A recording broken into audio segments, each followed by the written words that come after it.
एक सवाल 2-3 बच्चों ने पूछा कि हम कभी कभी डीमोटिवेटेड होते हैं, क्या तजुर्बा सच में इतना महत्वपूर्ण है, हम क्या करें, नौकरी मिलेगी या नहीं, तनाव रहता ही होगा, पढ़ते होंगे, टेंशन होती होगी, कितना पढ़ें, टाइम मैनेजमेंट कैसे करें, ये सवाल भी आपके सामने है। मैं आपसे, देखिए मेरा काम चीज़ों को आसान करना है। मैं दिल्ली में पढ़ाता हूँ आईएएस के बच्चों को, तो मैं उनको भी ये कहता हूँ कि चीज़ें मुश्किल तो कोई भी कर सकता है, चीज़ें आसान करना मुश्किल है, और हमें तो चीज़ें आसान करनी है। इस दुनिया में कोई भी ऐसा एग्ज़ाम नहीं जिसके लिए आपको 24 घंटे पढ़ने की ज़रूरत है। अगर आप दिन में 8, 10, एक लेवल के बाद 12 घंटे पढ़ते हैं तो ये बहुत है। इसलिए मैं आपसे कह रहा हूँ, शुरुआत के लिए 8 घंटे की पढ़ाई, 8 घंटे की नींद और 8 घंटे बाकी सब चीज़ें, खेलना कूदना, वो बहुत ज़रूरी है। यहीं से बात आती है मोटिवेशन की। एक ये है कि हमारा मोटिवेशन हमेशा कैसे रहे, और एक ये कि कभी कभी स्ट्रेस ज़्यादा हो जाता है, उस समय हम कैसे मैनेज करें।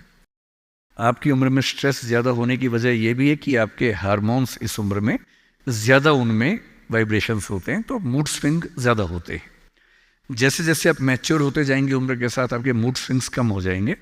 जैसे आपके पेरेंट्स हैं, आप देखेंगे, स्पेशली फादर को आप देखेंगे, आपके फादर आमतौर पर इमोशनल बातों से बहुत प्रभावित नहीं होते होंगे। जैसे आप कहेंगे, पापा आज मेरी फ्रेंड ने मुझे छोड़ दिया, पापा कहेंगे कोई बात नहीं। आपके अंदर से आंसू छूट रहे हैं, आपका मन कर रहा है मैं क्या कर लूं, आग लगा दूं, जंगल में जाके क्या कर दूं, इमोशंस ऐसे उछल रहे हैं आपके, पापा क्या बोल रहे हैं, कोई बात नहीं, कोई और मिल जाएगा उससे बेहतर, ठीक है। ऐसा नहीं कि बहुत अभ्यास किया उन्होंने, उम्र बढ़ने के साथ साथ हमारे हार्मोन्स का बैलेंस चेंज होता है और आप बहुत मैच्योर हो जाते हैं। मैच्योर होने का सबसे बेसिक मतलब है कि आप किसी इमोशन में बह नहीं जाते, आप खुद के ऊपर कंट्रोल बेहतर रख पाते हैं, तो वो उम्र के साथ होगा। लेकिन अभी जैसे डीमोटिवेशन आपको होता होगा, करियर को लेकर सवाल मन में आता होगा कि आईएएस बनूं तो कैसे बनूं, कितना पढ़ूं, कितना ना पढ़ूं, ये सब सवाल आते होंगे। तो मैं आपसे 2-3 बातें कहना चाह रहा हूं। मैं तो आईएएस के लिए पढ़ाता हूं, अगर आप आईएएस की तैयारी करेंगे तो इनडायरेक्टली कहीं ना कहीं मुझे उससे फायदा ही होगा। पर ईमानदारी की बात यह है कि वो अकेला रास्ता नहीं है। एक बात को ठीक से, आईएएस बनने का मजा क्या है कि आपका सोचने का तरीका बहुत साइंटिफिक हो जाता है। आप फैक्ट्स पे बात करते हैं, तथ्यों पे बात करते हैं, आर्गुमेंट से बात करते हैं, इमोशन से बात नहीं करते हैं, समझदारी से बात करते हैं। हमारे देश में जो आबादी है, वो आबादी, अब सेंसस जब भी होगा पता लगेगा, पर हम मान के चलते हैं कि वो आबादी लगभग 145 करोड़ के आसपास इस समय हो चुकी है। पूरे इंडिया की बात अगर हम करें, 145 करोड़ में से अगर मैं कहूं कि जो लोग 21 साल या 18 साल से मान लीजिए 30 की उम्र के बीच में है, इन 12 साल में है, मेरे ख्याल से ये आबादी भी कम से कम 12, 15, 20 करोड़ के आसपास तो होगी ही होगी। अगर ये 20 करोड़ लोग सोचे कि मैं आईएएस बनना है, या इनमें आधे भी सोच लें, 10 करोड़ सोच लें, आपको ये समझना है कि आईएएस पूरे भारत में कुल मिला के 6000 होते हैं, जिनमें से भी 5000 लोग हैं। आईपीएस भी इतने ही होते हैं, 5-6 हज़ार के बीच में होते हैं। अगर 10 करोड़ लोग सपना देखेंगे उन नौकरियों का, अगर मैं सारी सिविल सर्विसेज मिला लूँ, सेंटर की, स्टेट की, सब मिला लूँ, तो सेंटर की कुल 20 सर्विसेज मान लीजिए, सबका कार्डर अगर हम 5000 भी एवरेज रखें तो 1 लाख लोग होंगे।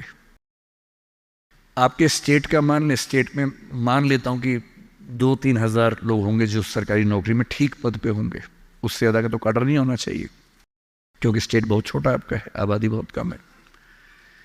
तो जो नौकरियां कुल मिला के 10-12 हज़ार हैं, अगर देश का हर युवा सोचे कि मुझे उसी में आना है, तो इसका मतलब है कि हम एक ऐसे रास्ते पे जा रहे हैं जिसमें डिप्रेशन होने की संभावना बहुत ज़्यादा है, एंग्जाइटी होने की संभावना बहुत ज़्यादा है, बहुत लोगों को हारना भी पड़ेगा, बहुत लोगों को हासिल नहीं हो पाएगा वो सब। तो मैं जो आपसे कहना चाह रहा हूँ, सरकारी नौकरी ठीक है, कोशिश करने में बुराई नहीं है, सरकारी नौकरी में कुछ चीज़ें अच्छी होती हैं, पर अपने मन से ये बात निकाल दीजिए कि मुझे केवल और केवल सरकारी नौकरी में ही जाना है।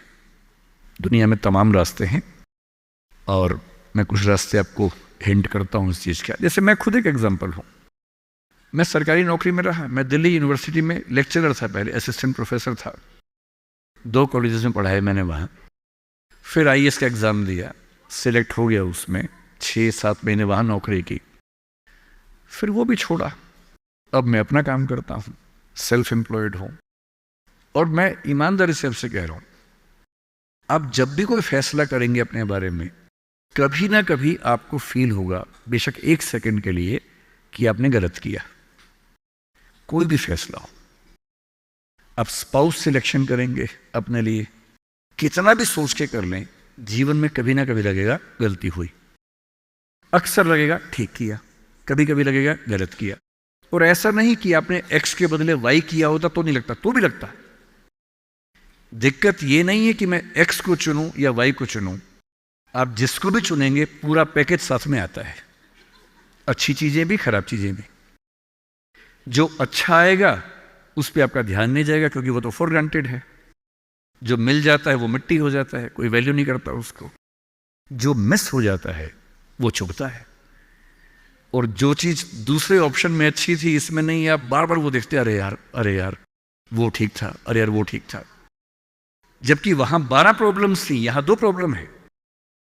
पर हमारी ह्यूमन कॉन्शियसनेस ऐसी है कि जो छूट गया उस पर नजर ज्यादा जाती है, जो मिल गया मिट्टी हो जाता है। एक बड़ा प्रसिद्ध शेर मैं कई बार कोट करता हूं, मतलब दुनिया जिसे कहते हैं जादू का खिलौना है, मिल गया वो मिट्टी है, नहीं मिला वो सोना है। जो नहीं मिलता है ना, वो बड़ा परेशान करता है। ये नौकरी के मामले में भी है। पर मैं ईमानदारी से कह रहा हूं कि मुझे आज तक जिस एक फैसले पर 1 सेकंड के लिए भी नहीं लगा कि मैंने गलत किया, वो नौकरी छोड़ने का फैसला है। मुझे आज तक नहीं लगा कि मैंने गलती की, क्योंकि मुझे लगता है मैंने एकदम ठीक किया। मैंने अपने स्वधर्म, अपने नेचर के अनुसार सही किया। इस बच्चे ने बड़ा खूबसूरत सवाल पूछा कि आप आईएएस एलाइड की नौकरी छोड़ के टीचिंग में क्यों आ गए। मैं इस सवाल में दूसरा सवाल जोड़ देता हूं। हमारे सामने प्रेम सिंह जी बैठे हैं, मुख्यमंत्री जी बैठे हैं, वो टीचिंग की नौकरी छोड़ के पॉलिटिक्स में क्यों आ गए। 2 एग्जाम्पल्स हैं आपके सामने। इन दोनों में एक तारतम्य है, एक रिदम है, एक लय है दोनों में। वो टीचर बने, उनको फील हुआ कि उनका स्वधर्म टीचिंग से ज्यादा कुछ और है। मैं आईएएस एलाइड में आया, मुझे लगा कि मेरा स्वधर्म इससे ज्यादा टीचिंग में है। स्वधर्म क्या होता है? आपने गीता पुस्तक का जिक्र सुना होगा, उसमें श्री कृष्ण ने स्वधर्म का जिक्र किया है। यहाँ बहुत सारे बच्चे बौद्ध समाज से होंगे, महात्मा बुद्ध ने भी इस बात पर खूब जोर दिया है। सारे धर्मों, सारे दर्शनों का जो सार है वो ये है, हर व्यक्ति हर काम के लिए फिट नहीं होता है। 2 चीजों पे गौर करना है। पहला, मैं क्या अच्छा कर सकता हूं, मैं कैपेबल किस चीज के लिए हूं। दूसरा, मुझे क्या करने में मजा आता है। और जहां इन दोनों का इक्विलिब्रियम हो, जहां ये दोनों बातें मिल जाएं, वो आपका स्वधर्म है। यानी जैसे मैं सिंगर बनना चाहता था, पर मैं इतना गंदा गाता हूं कि मैं जब घर में गाता था, मेरे पेरेंट्स बोलते तो मैं भारतीय सेना में चले जाना चाहिए, बिना बंदूक के विदेशी की तरह देख गा देना, बस वैसे ही मर जाएंगे सारे के सारे। सही बात है भाई, ये भी ठीक बात है। तो मेरा मन था कि मैं सिंगर बनूं, पर गला कौवे जैसा भगवान ने दिया, कोयल जैसा नहीं दिया, तो मैं सिंगर नहीं बनूंगा। मेरे मन से क्या होता है, अच्छा लगने से क्या होता है भाई, सुने भी तो कोई मेरी बात को, मेरे गाने को सुने भी तो सही कोई। तो मेरा मन क्या करता है काफी नहीं है। 2 चीजें हैं, मैं क्या कर सकता हूं। मैं बचपन से स्कूल में डिबेटिंग करता था, मेरे पेरेंट्स ने मुझे बड़ा सपोर्ट किया, और बचपन से ही मेरे पेरेंट्स ने, टीचर्स ने कहा कि तुम कुछ ऐसा करना कि मंच पर रह सको, पॉलिटिक्स में जाओ, एमपी बनो। तब मेरा मन भी पॉलिटिक्स में आने का था, स्कूल लाइफ में बहुत ज़्यादा मन था उस समय, बाद में नहीं रहा। तुम पॉलिटिक्स में जाओ, तुम वकील बनो, क्योंकि जब कोर्ट केस लड़ोगे तुम्हें बोलने की ताकत भगवान ने दी है, उसका इस्तेमाल करो। या टीचर बनो। टीचर की छवि हमारे समाज में बहुत अच्छी नहीं होती थी, हालांकि मेरे पेरेंट्स टीचर ही हैं दोनों, पर हमारे समाज में टीचर की छवि होती है। और हमारे देश का दुर्भाग्य है कि जो प्रोफेशन देश को गढ़ता है उसकी छवि बहुत अच्छी नहीं है। टीचर बनना बहुत लोगों का सपना नहीं है, मेरा तो है। और मेरा स्वधर्म मैंने महसूस कर लिया कि मेरा स्वधर्म टीचिंग है, और स्वधर्म का मतलब वही दो बातें जो मैं कर सकता हूं और जो मैं करना चाहता भी हूं। आपके मुख्यमंत्री जी अच्छे टीचर रहे होंगे, पर उनको बार बार मन में आता होगा कि मैं जनता के बीच जाकर उनके साथ काम करके क्यों ना कुछ ऐसा करूं कि पॉलिसी मेकिंग में आऊं। उनका स्वधर्म उनको वहां खींच के ले गया, तो उन्होंने वो किया। और इस दुनिया में जो भी सफल इंसान आपको देखे, कोई भी सफल व्यक्ति देखे, किसी भी फील्ड का वो, आप हमेशा देखेंगे वो वही व्यक्ति है जो अपने स्वधर्म पे चल रहा है, जिसने वही रास्ता चुना जो उसकी क्षमताओं यानी कि कैपेबिलिटीज और उसके इंटरेस्ट यानी कि उसकी इच्छाओं से मैच करता था। तो आप सबसे मैं कह रहा हूं कि आईएएस या पीसीएस या सरकारी नौकरी की अंधी दौड़ में मत दौड़िए। मैंने बहुत सरकारी नौकरी वालों को देखा है दुखी रहते हुए। सरकारी नौकरी में है, अच्छा वेतन है, तब भी दुखी है, क्योंकि वो नहीं कर पा रहे जो दरअसल करना चाहते थे। सरकारी नौकरी में क्या होता है? सुरक्षा मिलती है, सेफ्टी होती है, सिक्योरिटी होती है, सम्मान मिलता है, समाज के लोग पूछते हैं आपको कि आप सरकारी नौकरी में हैं। गस्टेड ऑफिसर होंगे तो स्टैंप लगा के साइन करने की ताकत आ जाती है। आप जज हैं तो आपकी बात में वजन होता है। आप आईएएस आईपीएस है तो आप पूरा राज्य या देश चला रहे हैं। तो ताकत तो है, अच्छा है, सुरक्षा बहुत ज्यादा है। सबसे पहले ध्यान से सोचिए कि आप अपने जीवन से चाहते क्या हैं। मैंने जब नौकरी की तो मैंने फील किया कि इस नौकरी से मेरी जो मूल ज़रूरतें हैं वो पूरी हो नहीं पा रही। क्या ज़रूरतें हैं? मुझे अच्छा लगता है कि मैं खूब पढ़ूं और मंच पे खूब बोलूं। वहां कहा कि अब मंच पे जा ही नहीं सकते, कोड ऑफ कंडक्ट। मन कर रहे यार, जिस चीज़ के लिए पैदा हुआ वही नहीं कर पाऊंगा मैं तो। फिर दिन भर फाइलों में काम करना है। अब फाइलों में काम करना अच्छा लगता है कई लोगों को, मुझे नहीं अच्छा लगता, मेरा नहीं है ऐसी रुचि है, तो मैं क्या करूं। मेरा मन करता था कि मैं खूब पढ़ूं, गहरी चीज़ें पढ़ूं। वहां तो वही पढ़ना है जो सरकार के हिसाब से चीज़ें आती हैं, उसमें कोई बहुत क्रिएटिव स्कोप नहीं होता है। तो मैं कुछ महीनों में समझ गया कि ये मेरे बस की बात नहीं है। और मैं आपसे एक लिटमस टेस्ट कहता हूं, अपने पेरेंट्स से अकेले में बात करना। देखिए मैं बहुत ज़्यादा बोलता हूँ, जब आपको लगे ज़्यादा हो गया आप इशारा कर देना, मैं चुप हो जाऊँगा वहाँ पर, है ना। मैं भूल जाता हूँ कि मैं कितने घंटे बोल चुका हूँ तो आप हिंट कर दीजिएगा। आज घर जाके अपने पेरेंट्स से बात करना और एक बात पूछना उनसे, अकेले में बात करना, सबके सामने नहीं। स्पेशली अगर आपके पापा किसी नौकरी में हैं या मम्मी नौकरी में, जो भी नौकरी में, उनसे पूछना। उनसे कहना कि पापा आप नौकरी में खुश हो, ये बोल के चुप हो जाना। ये मम्मी आप नौकरी करती हो सरकार में या प्राइवेट जहां भी करती हो, ईमानदारी से बताओ, मेरे सिर पे हाथ रख के बताओ कि आप खुश हो। तो पहले वो 2-4 मिनट गोल मटोल बात करेंगे। हाँ बेटा क्या कह सकते हैं बेटा, हाँ ठीक ही है बेटा, सब बढ़िया चल रहा है बेटा, ऐसी ऐसी बात करेंगे। आप 2 मिनट के बाद फिर उनका हाथ पकड़ के अपने सिर पे रख देना। अब बोलना आपको मेरी कसम में झूठ बोला तो मर जाऊंगी, मर जाऊंगा। झूठ मत बोलना, सच्ची बताओ आप खुश हो। 2-4-5 मिनट के बाद उनके आंसू निकल जाएंगे या आवाज भर्रा जाएगी उनकी। और मैं गारंटी दे रहा हूं आपको, 10 में से 9 पेरेंट्स कहेंगे बेटा खुश तो नहीं है पर क्या करें, क्या करें। तुम्हारा करियर बनाना है, तुम्हारी जिंदगी ठीक रहे, नौकरी छोड़ भी तो नहीं सकते। शायद बाद में जो पीएफ है उसके पैसे मिलेंगे, तुम्हें कॉलेज में पढ़ाना होगा, फीस इकट्ठी करनी होगी, घर बना के देना है, तुम्हारी शादी होगी, कैसे करूंगा, कैसे करूंगी।